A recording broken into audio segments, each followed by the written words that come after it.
क्या करें?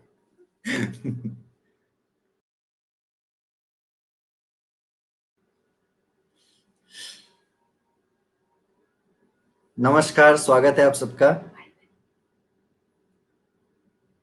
Good evening. नमस्कार भाइयों एवं बहनों।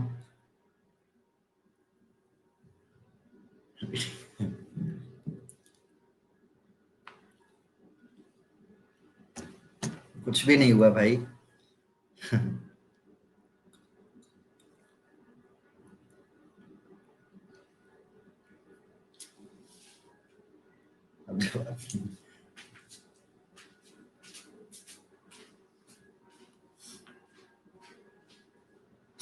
बुला लो सभी को, शेयर कर दो इस सेशन को फटाफट।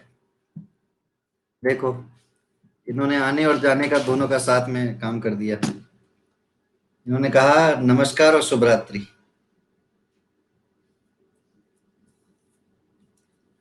चलिए, कैसे हैं आप सब? Good evening, good evening, good evening. देखो भाई, जिसने जिसने सब्सक्रिप्शन नहीं लिया है, एक आखिरी मौका है। अरे क्यों?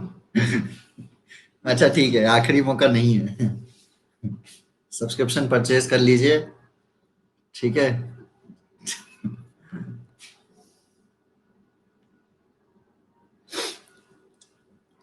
चलिए, तो स्टार्ट करेंगे सेशन। ये सारे सब्जेक्ट्स हो चुके हैं ऑलरेडी। आप इन सब्जेक्ट्स की रिकॉर्डेड क्लास देख सकते हैं। आप इन सब्जेक्ट्स की रिकॉर्डेड क्लास देख सकते हैं। ओके। चलो भाई, हो गई हंसी कंट्रोल हो गई। अब चलो, electrodynamometer type of instruments are enclosed in a electrodynamometer type instruments are enclosed in a casing made up of high permeability material to remove electrostatic effect, to provide mechanical strength to the coil present, to protect against external magnetic field, provide good damping। आपको समय मिला है 30 second.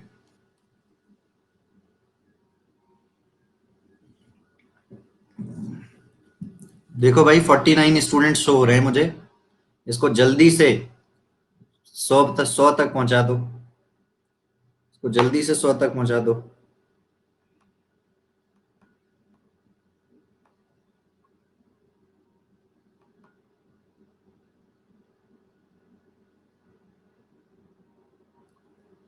Correct answer है, देखो बहुत कम लोग हैं C answer करने वाले।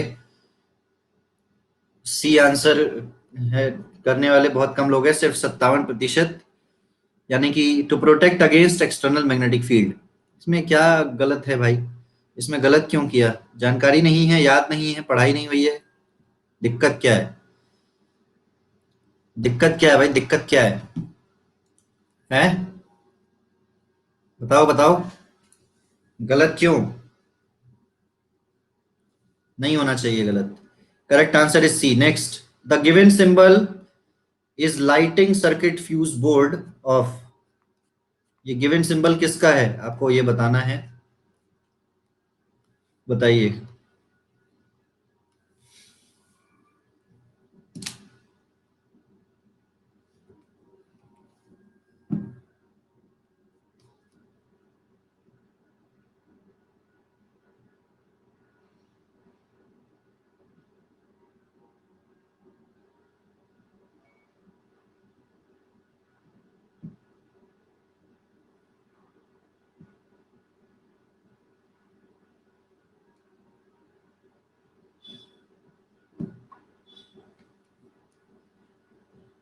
Correct answer is B, distribution fuse board without switches. ये डिस्ट्रीब्यूशन फ्यूज बोर्ड है बिना स्विचेस का। कमाल कमाल के क्वेश्चन है भाई यूपीपीसीएल में।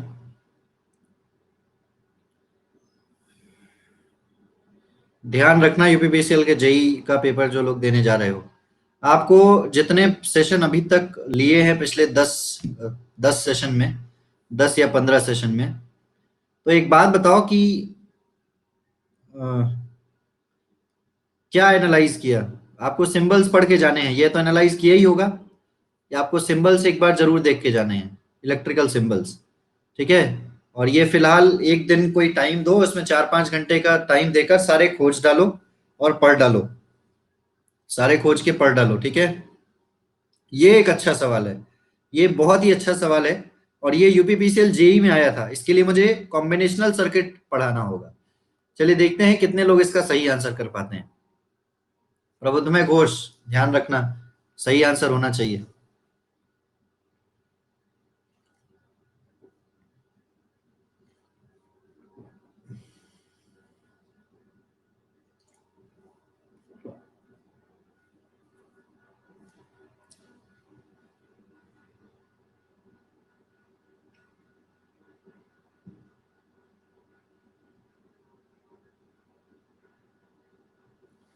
Correct answer is D, y is equals to I1।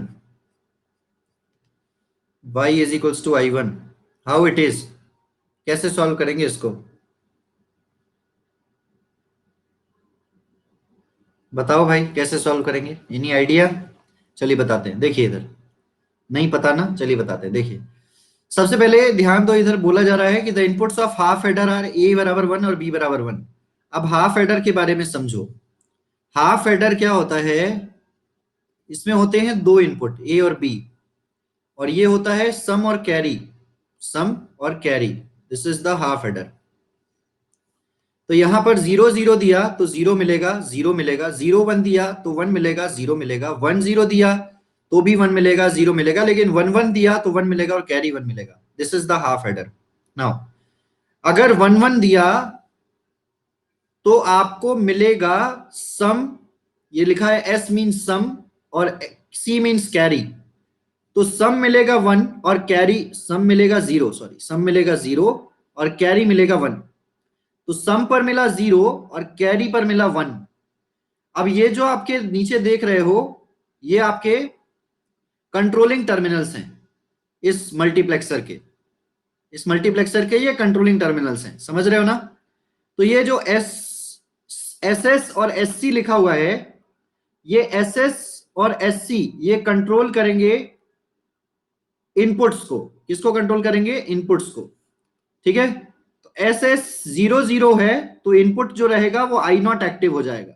0 1 रहेगा तो इनपुट I1 एक्टिव हो जाएगा। 1 0 रहेगा तो I2 एक्टिव हो जाएगा, और 1 1 रहेगा तो I3 एक्टिव हो जाएगा। तो इसका मतलब ये है कि यहां पर वो तो ठीक है कि सम एक्सओर को कर रहा है, कैरी एंड को कर रहा है, that is not the answer ना। आंसर यहां पर ये है कि अगर सम 0 है और कैरी 1 है तो सम की जगह 0 और कैरी की जगह 1। तो 0 1 पर कौन सा कंट्रोलिंग इनपुट रहेगा? कौन सा इनपुट रहेगा? I1 आपको आउटपुट पर मिल जाएगा। So will get at I1 in the output. I1 पर जो भी आप इनपुट देंगे वो आपको एज इट इज आउटपुट पर मिल जाएगा। सो y इज इक्वल्स टू क्या मिल जाएगा आपको? I1। गॉट इट और नॉट? सबको समझ में आया? ये मुझे बहुत अच्छा सवाल लगा। ये सवाल ऐसा था कि गेट गेट में 1 नंबर का क्वेश्चन देने लायक सवाल था ये। चलिए मैं फिर से रिपीट करता हूं, देखिएगा। देखो भाई, हाफ एडर के बारे में ये सब लोग जानते हैं। ये हाफ एडर की ये टेबल सब लोग समझ गए होंगे। तो हाफ एड, इसमें क्या बोला गया था? The inputs of half adder are A बराबर 1 बी बराबर 1। यहां पे इनपुट जो है वो 1 और 1 है। तो हाफ एडर के इनपुट और 1 और 1 है, तो आउटपुट 0 और 1 मिलेगा। सम 0 मिलेगा, कैरी 1 मिलेगा। तो सम 0 मिला और कैरी 1 मिला। ठीक है। अब यहां पर जो ये इनपुट्स आप देख रहे हो मल्टीप्लेक्सर के, ये कंट्रोलिंग इनपुट्स हैं। मतलब इन्हीं के हिसाब से इनपुट जो है वो आउटपुट पर अपीयर होता है। आउटपुट पर इनपुट अपीयर होता है। तो यहां पर अगर दोनों 0 0 है, ये दोनों 0 0 अगर होते तो I0 एक्टिव होकर आउटपुट पर मिल जाता। लेकिन हमारे इनपुट ए बराबर 1 और बी बराबर 1 जो कि हाफ एडर पर दिए जा रहे हैं, उसके हिसाब से जो हाफ एडर का आउटपुट है वो 0 1 है। तो 0 1 पर जो इनपुट एक्टिव होगा वो होगा I1, और ये एज इट इज आउटपुट पर मिल जाएगा। y is equals to I1 मिल जाएगा। आया अब समझ में? अगर ये 1 0 आता, अगर ये 1 और 0 आता, इनपुट पर एस की जगह 1 आता और एस सी की जगह 0 आता, तो यहां पर I2 एक्टिव हो जाता, आउटपुट पर I2 मिल जाता।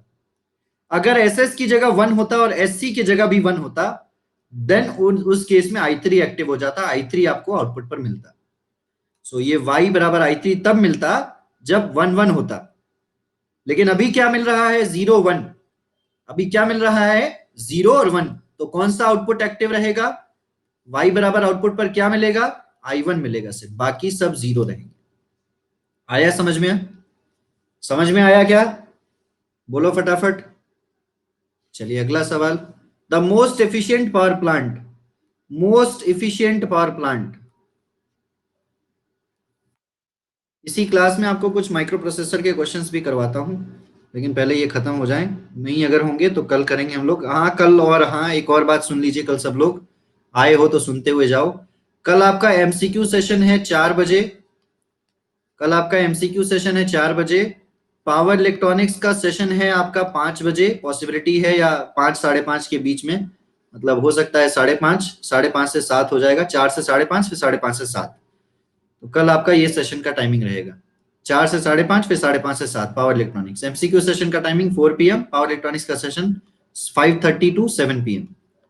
पावर इलेक्ट्रॉनिक्स के लिए बहुत सारे लोग लाइव नहीं आ रहे हैं।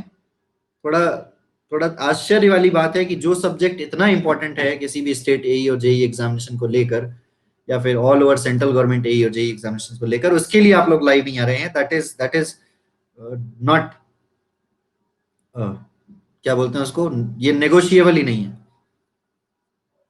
ठीक है? यूट्यूब कल क्लास नहीं होगी। यूट्यूब की क्लास कल नहीं होगी। एमसीक्यू सेशन नहीं, एक एमसीक्यू सेशन है, एक एमसीक्यू प्लस थ्योरी सेशन है, एक थ्योरी प्लस एमसीक्यू सेशन है कल। अरे यार पावर इलेक्ट्रॉनिक्स में जैसे पढ़ाता हूँ वैसे ही पढ़ाऊंगा ना Saurabh Roy. Theory plus MCQ session है पावर इलेक्ट्रॉनिक्स का, कंप्लीट एमसीक्यू सेशन है general. Is it okay? Is it okay? So the most efficient power plant is hydro electric power plant, याद रखिएगा ये। लाइव दोनों में आना है भाई। नेक्स्ट। वेरी गुड, पढ़ाया हुआ सवाल है। बताओ भाई।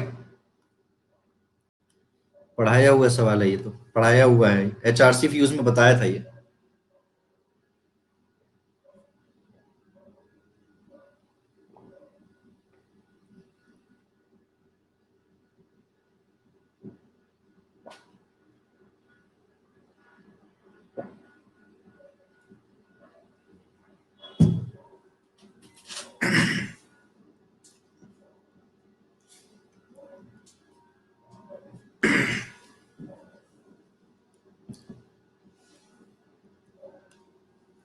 वाह, क्या बोले हैं। एचआरसी से आइडिया मिल गया, लिखा भी है तो आइडिया क्या मिल गया तक।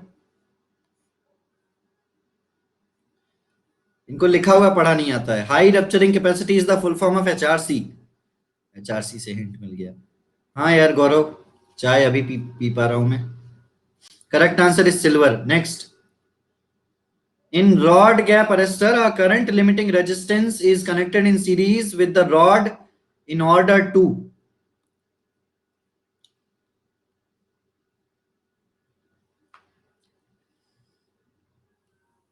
क्या हो गया भाई?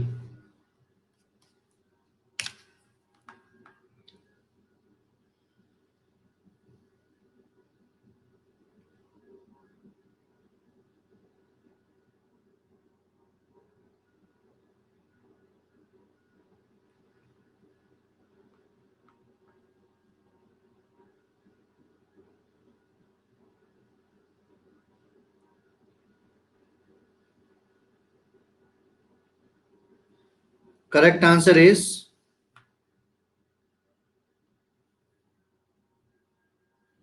पोल नहीं आया। पोल तो मैंने दिया था। C answer is right, avoid continued sparking even at low voltage. किसी का रिजल्ट आ गया क्या अभी अभी?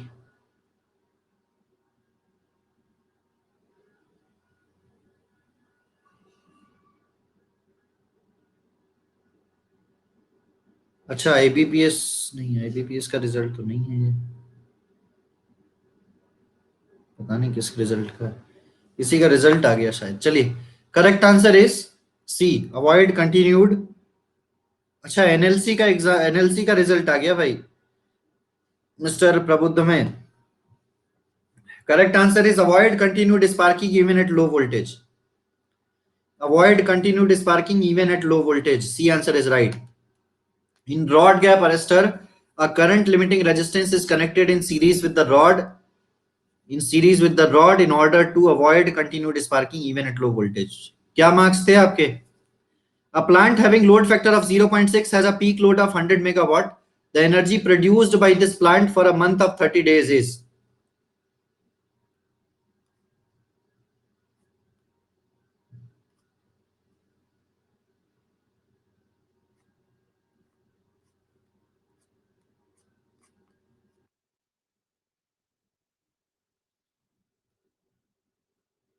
करिए।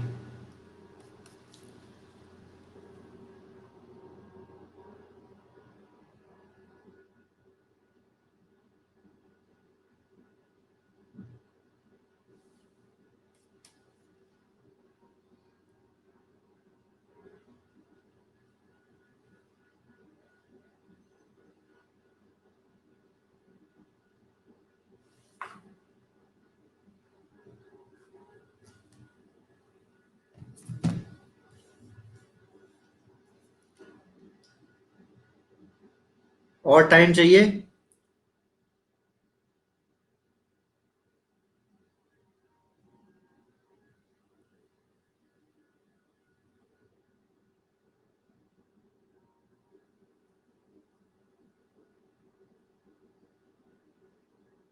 करेक्ट आंसर हो जाएगा इसका A, 432 and 10 to the power 432 into 10 power 5। C, plant load factor is equals to P average by P maximum. ये फॉर्मूला होता है। Load factor having 0.6, peak load of 100 megawatt, energy produced by this plant for a month of 30 days. So question is asking about the P average. P maximum is given 100 megawatt. Now one more important is कि उसने 30 दिन का पूछा है। 100 multiply by 0.6 करोगे, multiply by करेंगे कितना? अरे यार, क्या था इसमें? 30 दिन का और 24 घंटे का। करिए जरा इसका मल्टीप्लिकेशन, तो करिए करिए। कट ऑफ से 10 नंबर कम है। बहुत नजदीक हो, बहुत ही ज्यादा नजदीक हो। ठीक है, बस अब लगे रहो, समझे? लेकिन आप पढ़ाई छोड़ दी है आपने, पढ़ाई आपने छोड़ दी है। उन्होंने नाम दिया है practice course on electronics engineering. हद होती है यार। अरे यार, ये भी बड़ी दिक्कत है। एक सेकंड रुकना है यार।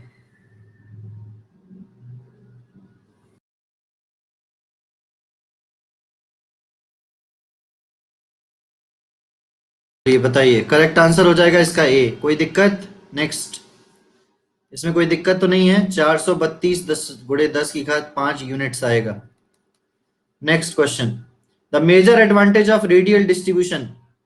मेजर एडवांटेज क्या है रेडियल डिस्ट्रीब्यूशन सिस्टम का?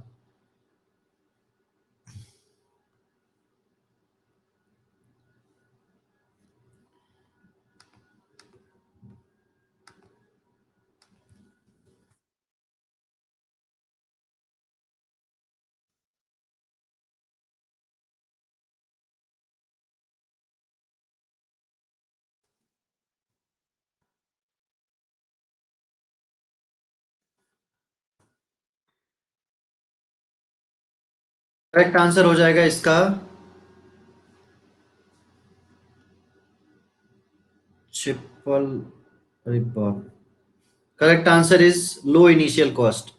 The major advantage of radial distribution system is, इसकी इनिशियल कॉस्ट जो होती है वो कम होती है।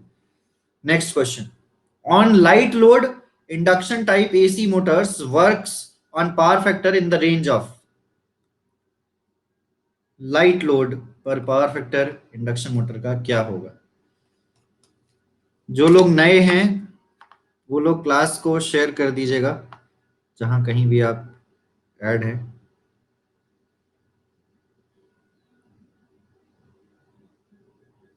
आपका कितना आया? गायब ही हो गए। 97। ओ 89 था। कोई बात नहीं।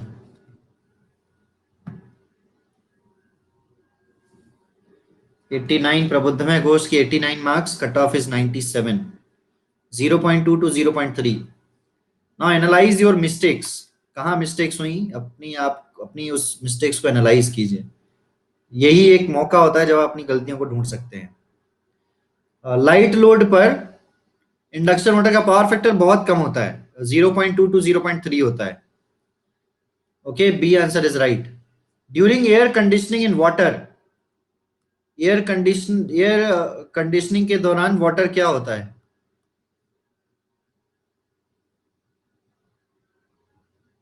सॉरी, वाटर नहीं है, विंटर है। सॉरी सॉरी, विंटर है। एयर कंडीशनिंग, ठंड में एयर कंडीशनिंग के दौरान क्या होता है?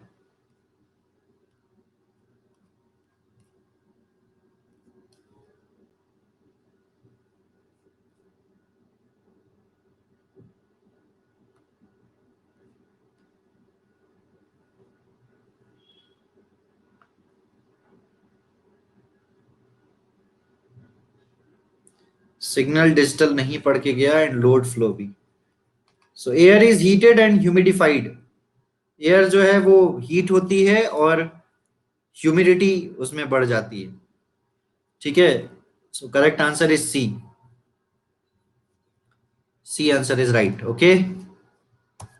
If computers and monitors are set in sleep mode when not in use, generally मेरा काम क्या होता है, जब भी मैं क्लास लेकर ओवर होता हूँ ना, तो मैं क्या करता हूँ, मैं फ्लैप गिरा देता हूँ।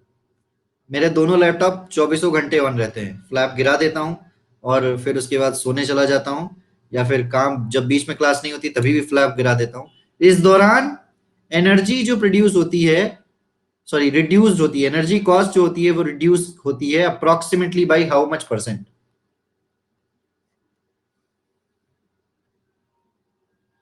आज पोल दिक्कत कर रहा है, बट कोई बात नहीं।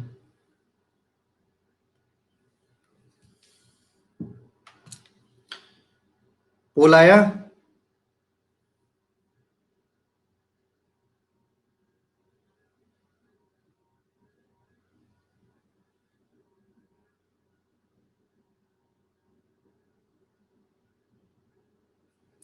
अब आ गया होगा।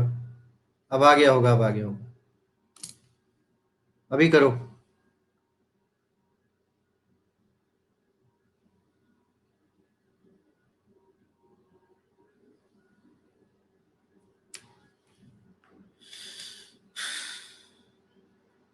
गायब, एकदम से 10 लोग गायब।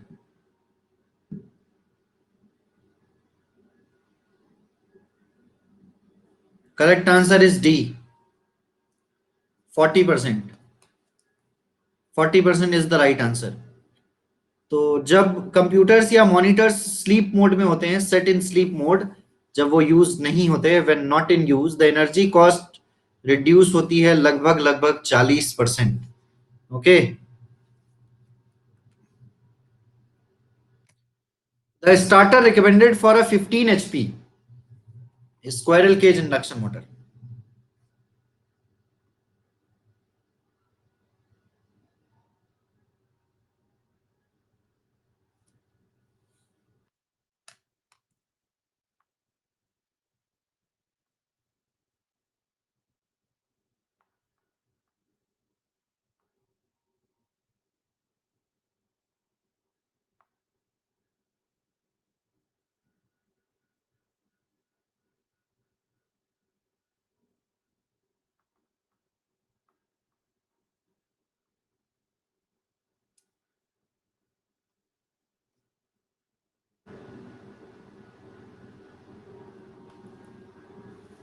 क्या? अरे सर, नीरज सर तो आज लिखना ही नहीं कर। Correct answer is auto transformer starter. D answer is right. D answer is right. जो 15 एचपी मोटर के लिए, 15 एचपी स्क्वायरल के इंडक्शन मोटर के लिए स्टार्टर रिकमेंड किया जाएगा वो ऑटो ट्रांसफार्मर। नहीं, बहुत, ये 15 एचपी बहुत ज्यादा हो गया। जनरली तो 5 एचपी से ऊपर ही यूज कर लेना चाहिए, 5 एचपी के बाद ही यूज कर लेना चाहिए। ठीक है, बट ये काफी ज्यादा है, सो 15 एचपी के लिए ऑटो ट्रांसफार्मर स्टार्टर यूज करेंगे। Correct answer is D. Next, in a double, एक सेकेंड,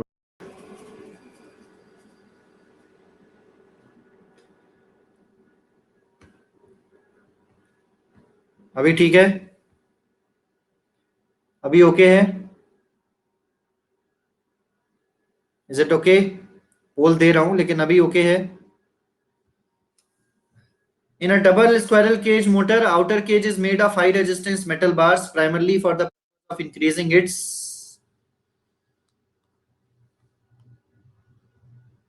15 से, अरे यार 15 सेकंड भी नहीं सिलेक्ट करने दिया।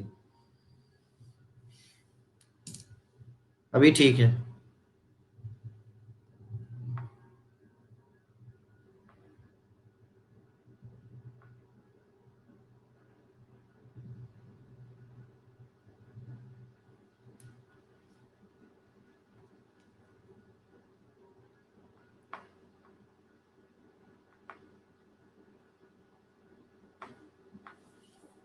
Correct answer is starting torque. Double squirrel cage motor में आउटर केज जो होता है वो हाई रेजिस्टेंस का इसीलिए बनाया जाता है ताकि करंट ना पास कर सके, स्टार्टिंग करंट कम हो जाए और स्टार्टिंग टॉर्क इंप्रूव हो जाए। Correct answer is A. The unit of solid angle, 15 seconds मिलेंगे इसके लिए बस।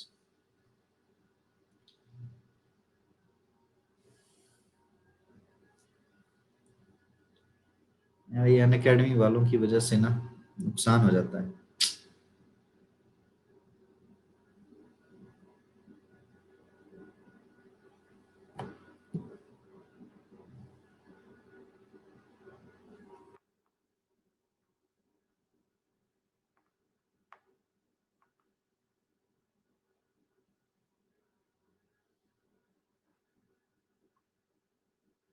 करेक्ट आंसर हो जाएगा,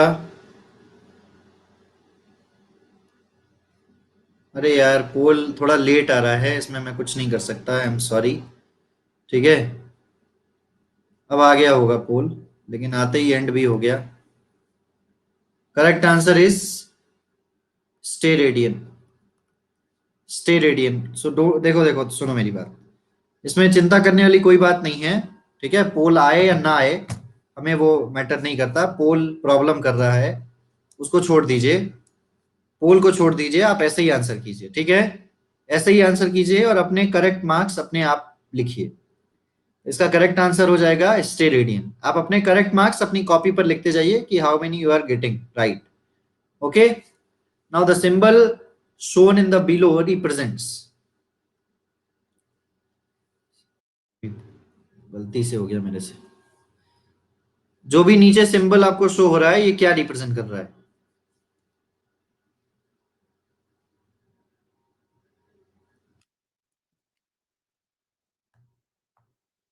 इनको अपने इंटरनेट स्पीड का स्क्रीनशॉट दिखाऊं मैं? इनके खुद के वेबसाइट में दिक्कत है तब नहीं।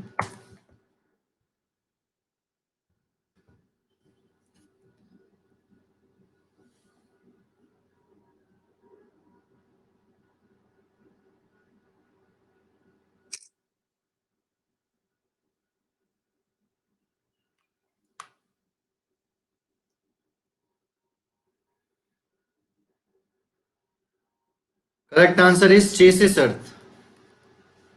Chassis earth is the right answer. Hello, आवाज आ रही है मेरी? Hello everyone.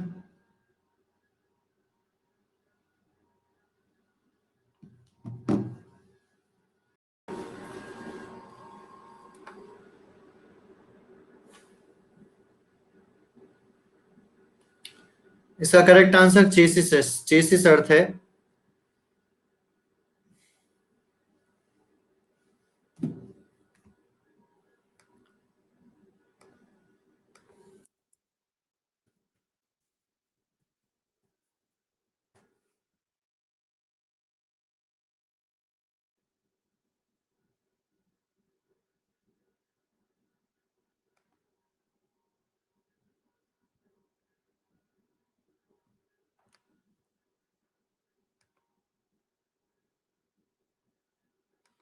किसी मेटेलिक पार्ट को जब ग्राउंड करना हो, लिसन, किसी मेटेलिक पार्ट को जब ग्राउंड करना हो तो उस समय चेसिस अर्थ का प्रयोग किया जाता है। किसी मेटेलिक पार्ट को जब ग्राउंड करना होगा तब। फॉर एग्जाम्पल, आपको मैं एक इमेज शो करता हूं, वो इमेज ध्यान दीजिएगा, जस्ट अ सेकेंड। हाँ जी, ये सबको दिख रहा होगा स्क्रीन पर। ये चेसिस ग्राउंड का सिंबल है, ये अर्थ ग्राउंड का सिंबल है, और ये सिग्नल ग्राउंड का सिंबल है।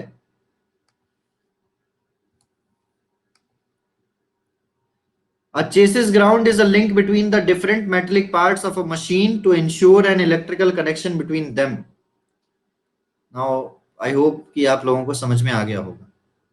ठीक है, कोई डाउट नहीं होना चाहिए। Which of the following is not a PLC manufacturer? इसमें से कौन सा PLC मैन्युफैक्चरर नहीं है?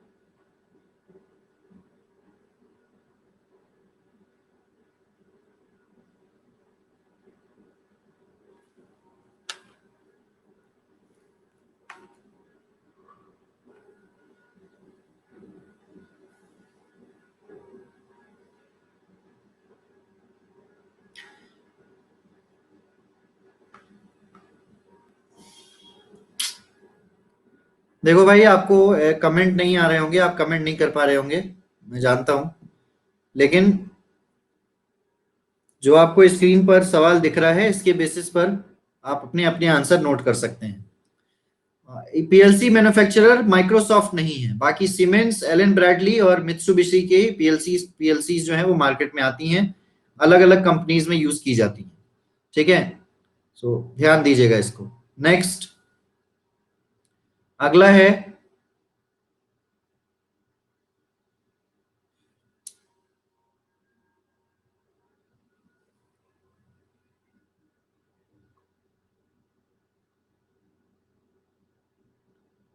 इस क्वेश्चन का आंसर कीजिए। In thermal power plants the function of economiser is to. Economiser का काम क्या होता है?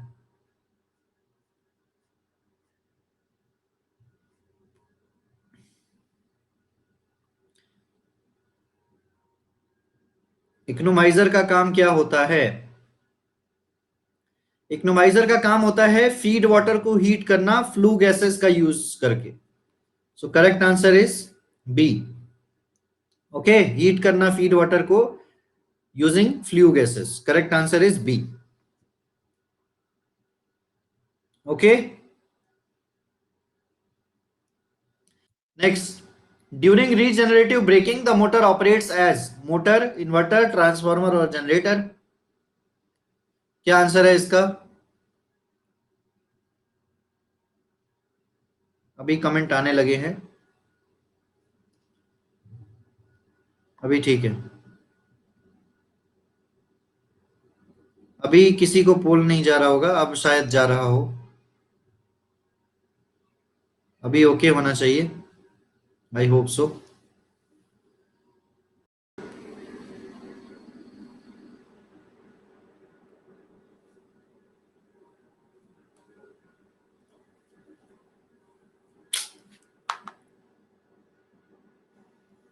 Correct answer is generator. Regenerative braking के दौरान मोटर एक जनरेटर की तरह काम करता है। Next question, in oxide film arrester when heated lead peroxide gets converted to. Lead peroxide gets converted to black lead, white lead, graphite और red lead. बताइए क्या आंसर है? In oxide film arrester when heated lead peroxide gets converted to, so lead peroxide gets converted to, lead peroxide gets converted to, correct answer is red lead. D answer is right. lead peroxide red lead में convert हो जाता है। Next question, ये अच्छा सवाल है, लेकिन इसमें फिगर मैं सही से ड्रॉ कर देता हूँ। इसमें फिगर थोड़ा वैसा ड्रॉ है, तो मैं ड्रॉ करता हूँ सही से। ये आपका 500 केवी का हो जाएगा, 500 केवी।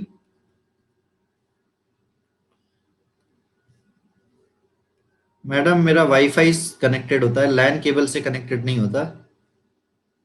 मैं तो ऐसा कर भी दूं, लेकिन कोई फायदा नहीं है उसका। तो ये है 100 एम्पियर।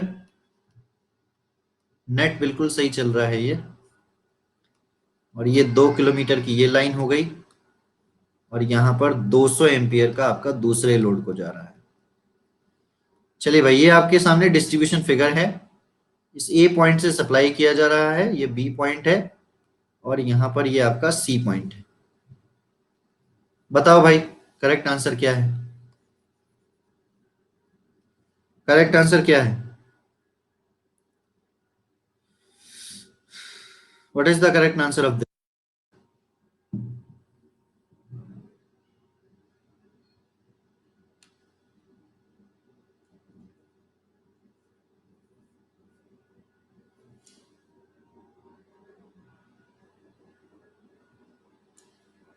सबको आवाज आ रही है मेरी? वॉइस आ रही है मेरी? Are you able to hear my voice?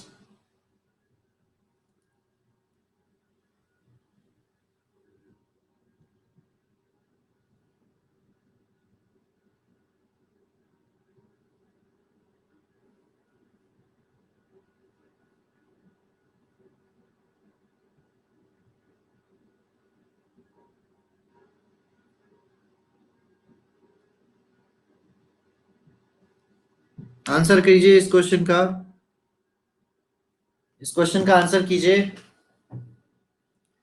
Figure नीचे 2 वायर डिस्ट्रीब्यूटर को शो कर रहा है। Cable AC of 4 kilometer long, supplying loads of 100 and 200 at a distance of 2 and 4 from A. The feeder is fed at a point A with a voltage of 500 volt. The voltage available at the farthest point in the system is, यानी कि यहाँ पर available voltage पूछा है C पर।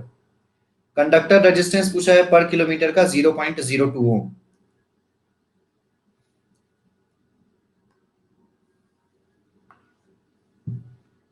चार सौ अस्सी। चलो भाई देखते हैं 480 है कि नहीं। अच्छा ध्यान दो, अगर तो यहां से जो टोटल करंट फ्लो हो रहा है वो 300 एम्पियर का फ्लो हो रहा है मेरे हिसाब से। 300 एम्पियर का टोटल करंट फ्लो हो रहा है। तो 300 एम्पियर का total current multiply with 2 kilometre के लिए जो रेजिस्टेंस हो जाएगा वो 0.04 हो जाएगा क्या? इसमें दो का मल्टीप्लाई कर देंगे। 1 किलोमीटर का 0.02, तो 2 किलोमीटर का 0.04 प्लस 100 इधर चला गया तो 200 इधर जा रहा है। 200 मल्टीप्लाई बाई इसमें 200 किलो एम्पियर करंट है और 200 एम्पियर करंट है, और रेजिस्टेंस 2 किलोमीटर का अगेन 0.04। तो जरा इसमें मल्टीप्लाई करेंगे तो ये कितना आ जाएगा? ये आ जाएगा 12, और ये आ जाएगा 4 दूनी 8, ये आ जाएगा 20 वोल्ट का ड्रॉप आ जाएगा। 20 वोल्ट का ड्रॉप आ जाएगा। 500 किलो वोल्ट नहीं है, 500 वोल्ट है। अब 1 मिनट रुकिएगा। कह रहा है कि figure below shows a 2 wire DC distributor cable of 4 kilometer long, supplying loads of 100 ampere and 200 ampere respectively at a distance of 2 and 4 from A. The feeder is fed up from point A with a voltage of 500 volt. The voltage available at the farthest point in the system is. Now, अगर एक conductor में drop 20 volt का है तो दो conductor में drop 40 volt का होगा क्या? दो कंडक्टर में drop drop in a two conductor is of 2 wire है, तो दो कंडक्टर में जो ड्रॉप होगा वो 40 वोल्ट का होगा। तो available voltage at the farthest and क्या हो जाएगा? 500 माइनस में 40, दैट इज 460 ना। 460 volt is the right answer. B answer is right. B answer is right है भाई।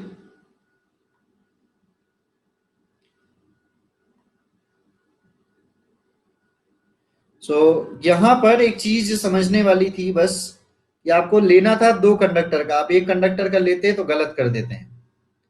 ठीक है, तो ये ध्यान देने वाली बात है। Next question. कमेंट नहीं जाने दो, कमेंट नहीं जाने दो, आपको बस जैसा आपको समझ में आ रहा है बस क्लास में क्वेश्चन कीजिए और खुद से आंसर कीजिए, बस हमें इससे फर्क नहीं पड़ता, कमेंट हम बाद में देख लेंगे। इसका आंसर करो।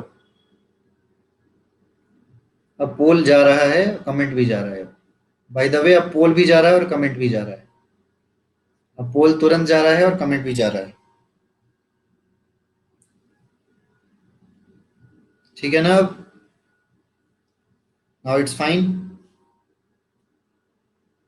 चलिए, very good. Now solve it.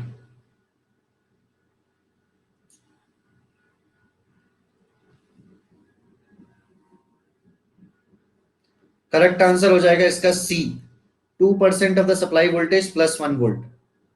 C answer is right according to the given UPPCL data. UPPCL के डेटा के अनुसार permissible voltage drop lighting circuit में 2% होता है सप्लाई वोल्टेज का और +1 वोल्ट होता है। C answer is right. Next question. देखो मैं बता दूं कुछ चीजें आपको पहले। इन सब सवालों के बारे में आप किसी भी विभाग को कुछ नहीं कह सकते। समझिए क्या मैं बोल रहा हूँ। इन सब सवालों में आप किसी भी विभाग को कुछ नहीं कह सकते, मैं पहले ही बता दूं, क्योंकि हर एक विभाग का अपना अपना डेटा होता है।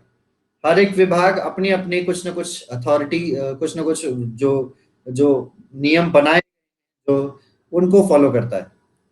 तो अब इनके द्वारा दिया गया 2% ऑफ द सप्लाई वोल्टेज +1, कोई आपको बताएगा 3% ऑफ द सप्लाई वोल्टेज, जो एक्यूरेट डेटा है, जो किताबों में लिखा है।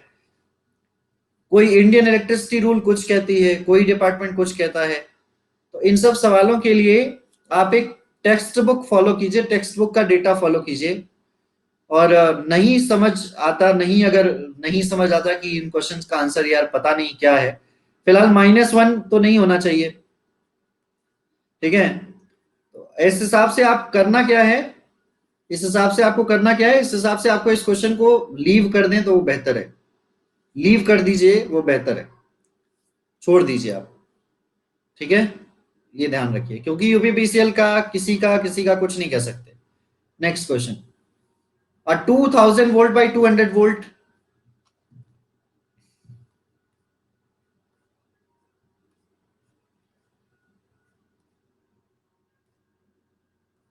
20 kVA. So 2000 by 200 volt 20 kVA 50 hertz single phase transformer has 66 turns in the secondary winding. The number of turns on the primary winding will be. Primary winding में number of turns की संख्या पूछी गई है। Same problem occurring again.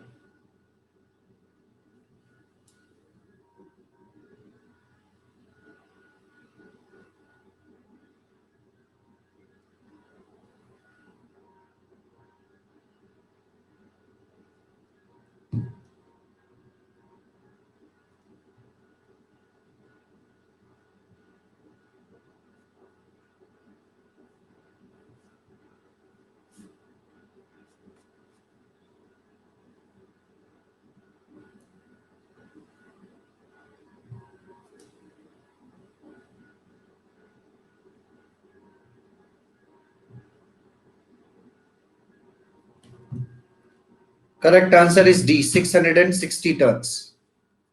D answer is right. So 2000 by 200 means turns ratio given है आपको 10। अब turns ratio आपको 10 गिवन है। अब कह रहा है कि 66 टर्न्स है सेकेंडरी में, तो 66 टर्न्स है सेकेंडरी में। अरे ऑब्वियसली फिर तो 10 से गुणा कर दो ना, 10 से गुणा कर दो। अरे आंसर आप यहां करो बस, आपको बस अपना आंसर सही मालूम है ना, फिर तो आपको प्राइमरी में नंबर ऑफ टर्न्स पता ही चल जाएंगे, क्योंकि सेकेंडरी में नंबर ऑफ टर्न्स आपको दिए गए हैं। तो प्राइमरी पर आपका आंसर हो जाएगा 660। नेक्स्ट, ये आंसर करो,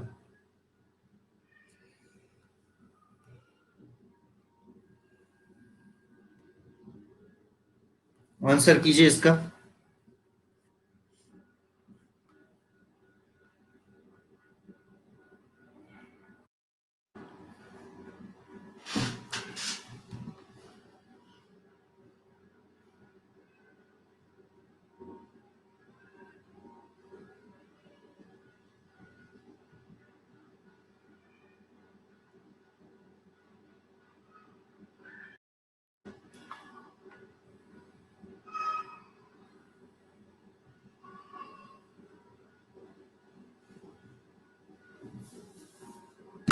करेक्ट आंसर है इसका acceleration on speed curve. C answer is right. The graph shown below represents the speed time curve of an electric train. What does region AB on the curve represent? ये जो curve है A से B तक, ये क्या represent कर रहा है? A से लेके B तक, तो ऑब्वियस ही बात है कि A से B तक आपको एक्सेलरेशन शो करता है. एक्सेलरेशन कोस्टिंग पीरियड होता है ये C से D वाला. B से C जो होता है वो फ्री रनिंग पीरियड होता है. This is free running period, this is free running period, this is costing period. ठीक है. और रियोस्टैटिक एक्सेलरेशन, रियोस्टैटिक एक्सेलरेशन होता है जीरो से लेके ओ से लेके ए वाला पीरियड. ये ब्रेकिंग पीरियड होता है, ये ब्रेकिंग पीरियड होता है. एक्सेलरेशन ऑन स्पीड कर्व होता है आपका A to B, A to B. Next, what will be the reading of voltmeter in the above figure? ऐसे ही बता दो, वोल्टमीटर की रीडिंग क्या होगी इस फिगर में?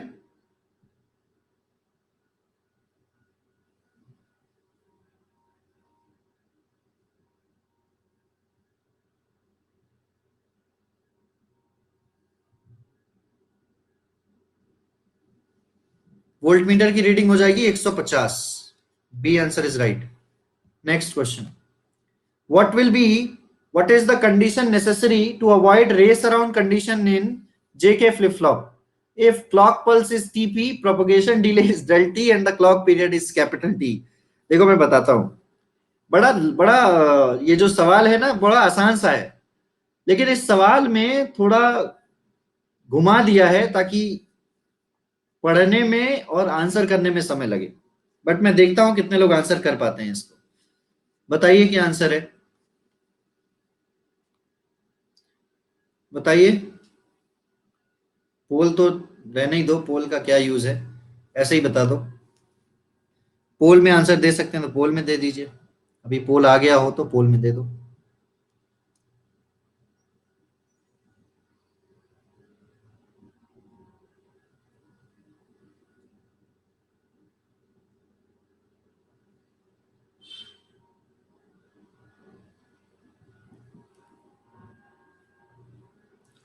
टॉगल आता है रेस अराउंड कंडीशन में. Question is not asking about कि कब आता है, क्वेश्चन ये पूछ रहा है कि जो ये रेस अराउंड कंडीशन है ये किस टाइम की वजह से आती है, किसकी वजह से आती है. चलिए, हाँ आ गया, कमेंट आ गया, सुनिए भाई. What is the condition necessary to avoid race around condition in GK flip flop if the clock pulse is TP, propagation delay is delta T and the clock period is capital T? Now listen, देखिए इधर race around condition आती है कि जो आप clock pulse provide कर रहे हैं वो काफी ज्यादा लंबी हो, तब काफी ज्यादा उसकी विड्थ काफी ज्यादा हो. जो क्लॉक पल्स आप प्रोवाइड कर रहे हैं अगर उसकी विड्थ काफी ज्यादा होगी तो इस वजह से आपका रेस अराउंड कंडीशन आती है. रेस अराउंड कंडीशन होता क्या है? रेस अराउंड कंडीशन में जो भी आप इनपुट देते हैं वो एक ही क्लॉक पल्स पर बार बार आउटपुट चेंज होता है. बार बार इनपुट के एक एक क्लॉक पल्सेस के बड़े होने की वजह से इनपुट का बार बार चेंज होना, तो ये आपका क्या, बार बार टॉगल हो जाना, ये आपका होता है रेस अराउंड कंडीशन. सो रेस अराउंड कंडीशन के लिए जो कंडीशन है, नेसेसरी कंडीशन है, उसको अवॉइड करने के लिए तो क्लॉक पल्स आपका छोटा होना चाहिए. The clock period must be less. अब ये देखिए ध्यान से क्या लिखा है, if the clock pulse is TP, propagation delay is delta t and the clock period is capital T. So the clock pulse must be less than this capital T ना, this TP must be less than capital T, ये तो होना ही चाहिए. तो अब TP capital T से कम किस में है? एक इसमें है, नहीं इसमें नहीं है, ए गलत है, ए नहीं होगा, ए नहीं है, यहां भी नहीं है, अब यहां और यहां है. अच्छा एक और चीज, प्रोपोगेशन डिले, अगर प्रोपोगेशन डिले क्लॉक पीरियड से ज्यादा हुआ, अगर प्रोपोगेशन डिले क्लॉक पीरियड से ज्यादा हुआ, वैसे तो होना नहीं चाहिए, लेकिन ये डेल्टा टी आपका किससे ज्यादा होना चाहिए? ये डेल्टा टी भी टीपी से ज्यादा होना चाहिए, यानी कि क्लॉक पल्स से ज्यादा होना चाहिए। This should be the condition, this should be the condition. Propagation delay must be less than the clock period.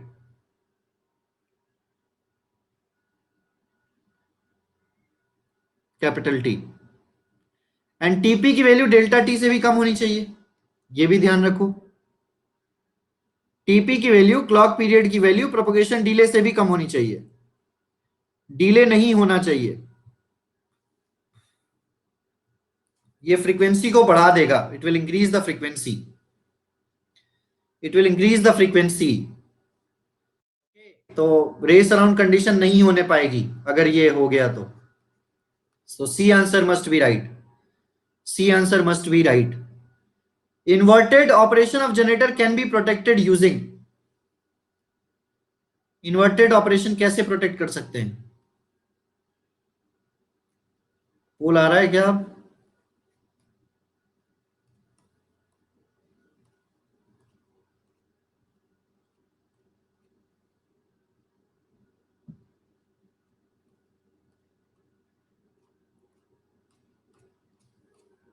खाली 10-15 लोग बचे हुए हैं ना, सारे चले गए छोड़ के।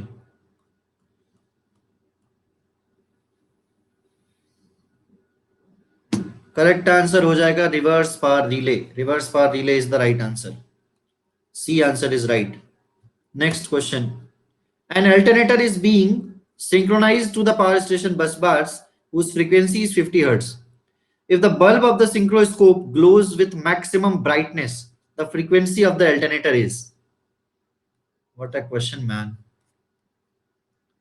What a question.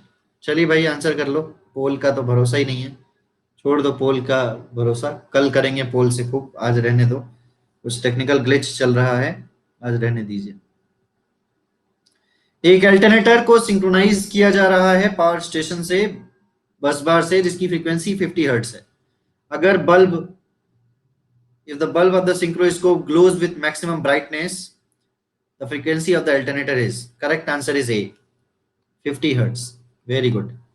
अरे सिंक्रोस्कोप का बल्ब, सिंक्रोस्कोप का बल्ब ग्लो होना ही ये बताता है कि वो सिंक्रोनाइज हो चुका है। अल्टरनेटर की फ्रीक्वेंसी जो है वो 50 हर्ट्ज है। ये आपको बताया था मैंने जब मैं आपको सिंक्रोनाइजेशन पढ़ा रहा था, है ना शिवांगी? कोई आवश्यकता नहीं है कमेंट की। 55 क्यों नहीं होगा? 55 क्यों होगा? 55 होता तो फिर सिंक्रोनाइजेशन फेल नहीं हो जाता। सिंक्रोनाइजेशन के लिए फ्रीक्वेंसी मैच होनी चाहिए, नहीं तो एक साथ ट्रिपिंग होगी, कैस्केडेड ट्रिपिंग होगी अगर फ्रीक्वेंसी मैच नहीं हुई तो। ये प्रॉब्लम कर देगा अगर उससे कम भी है और उससे बहुत ज्यादा भी है। आया समझ? Frequency should be matched. Essential conditions नहीं पढ़ी है क्या आपने? Essential conditions to perform a parallel operation, उसमें पढ़ा होगा फ्रीक्वेंसी मैच होनी चाहिए। ये आंसर इज राइट। नेक्स्ट, ये कौन सा गेट है भाई?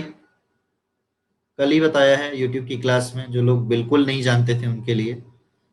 So the correct answer is, कौन सा गेट, लॉजिक गेट ये कौन सा है? तो ये आपका है X NOR gate. D answer is right.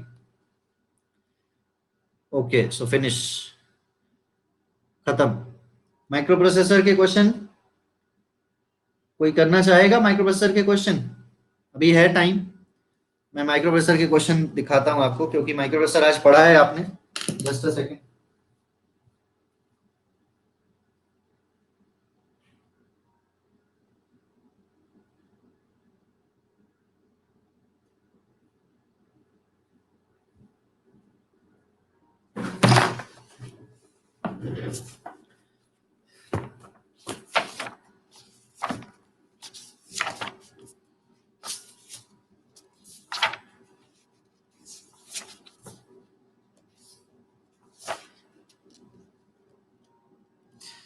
BSNL TTA में पूछा गया था एएलयू का फुल फॉर्म क्या है?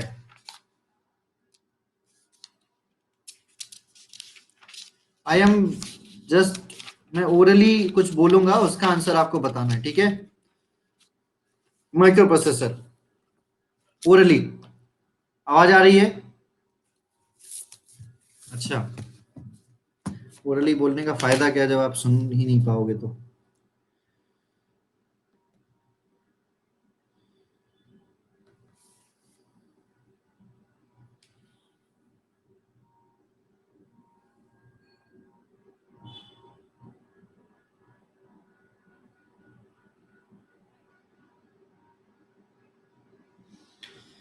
आपको याद है आज एक क्वेश्चन मैंने करवाया था,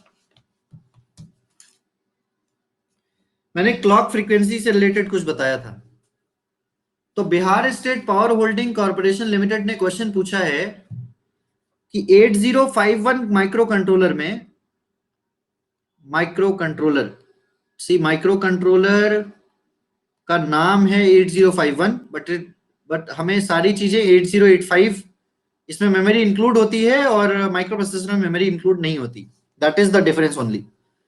सो 8051 माइक्रो कंट्रोलर में आपको क्रिस्टल फ्रीक्वेंसी दी गई है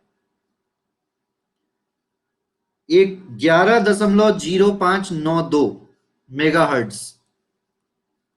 आपको पूछा गया है क्लॉक फ्रीक्वेंसी कितनी होगी, एफ क्लॉक।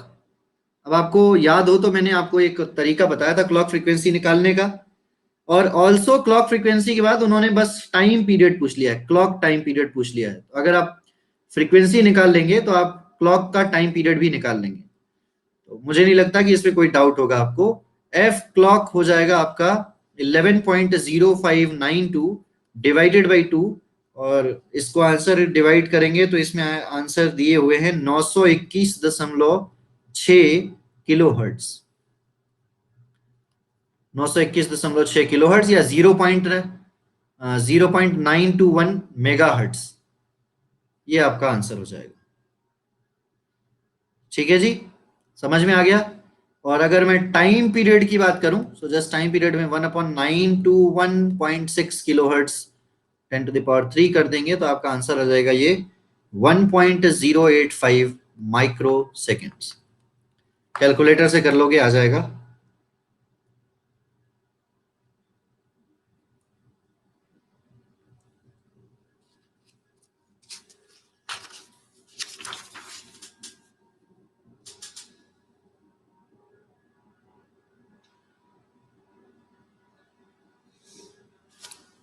पूछा जा रहा है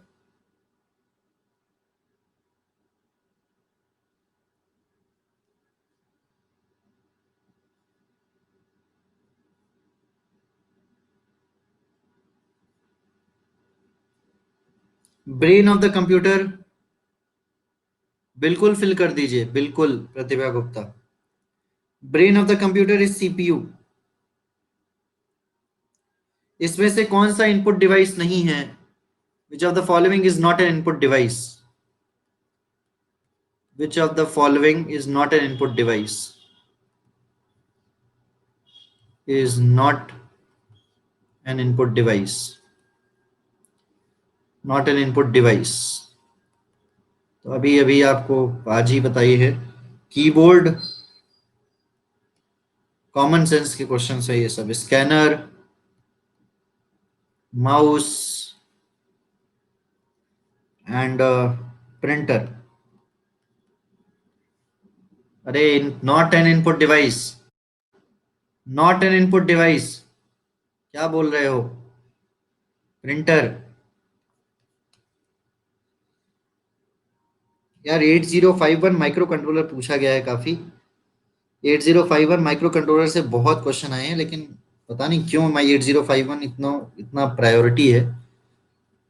8051 तो मेरे सिलेबस में था ही नहीं, तो मैं आपको 8051 में कोई हेल्प नहीं कर सकता, 8085 में हेल्प कर सकता हूँ।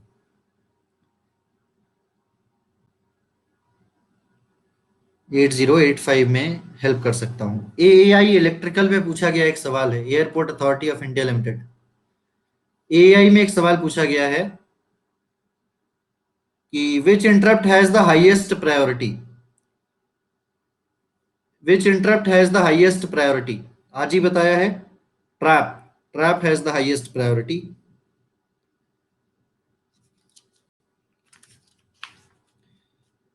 अब देखो इसने एड्रेस पूछा है, RST 7.5 का एड्रेस पूछा है। RST 7.5 का address, vector address of RST 7.5 0024H 003CH 002CH and 0000H। ये पूछा है UPRVNL AE इलेक्ट्रिकल में, UPRVUNL में पूछा है ये सवाल, AE में। RST 7.5 का वेक्टर एड्रेस, ट्रैप का तो 0024H होता है। 12 इसमें 12 जोड़ दो, 12 8 जोड़ दो, 8 इसमें 8 जोड़ दीजिए, 0024H में 8 ऐड कर दीजिए, 002CH हो जाएगा। This is your correct option, 002CH is the correct option. ठीक है, देखो मैंने आपको सीक्वेंस लिखवाए हैं, ट्रैप के बाद लिखवाया है RST 7.5, RST 6.5, RST 5.5, मैंने सीक्वेंस लिखवाया है। तो ट्रैप का वेक्टर एड्रेस आपको याद हो जाए और उसमें बाकी 8 8 जोड़ दो, 8 8, हर एक में 8 जोड़ दो, 8। तो 002CH में अगर 8 जोड़ोगे तो फिर एक एलसीएम एक कैरी चली जाएगी अगले में, है ना।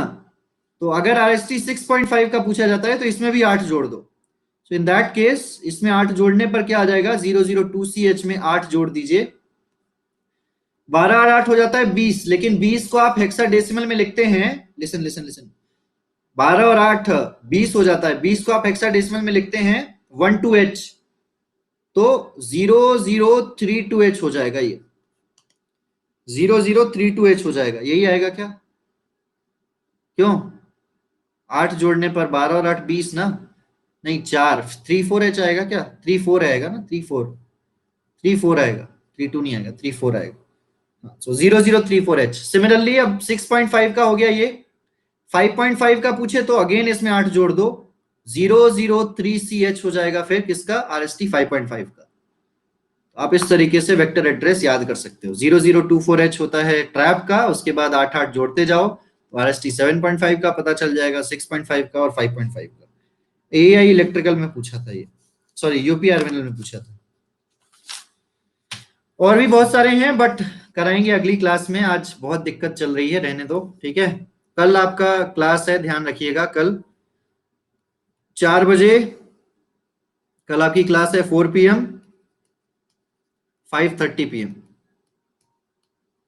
Okay, 4 PM and 5:30 PM। Good night, पढ़िए जाकर, अभी काफी समय है सोने में, पढ़ाई कीजिएगा। Okay, bye bye. सब्सक्रिप्शन जिन लोगों को लेना है वो फटाफट से ASH ISS 10 कोड का इस्तेमाल करके सब्सक्रिप्शन ले सकते हैं, 5850, 1 year subscription amount is 5850। Bye bye, take care.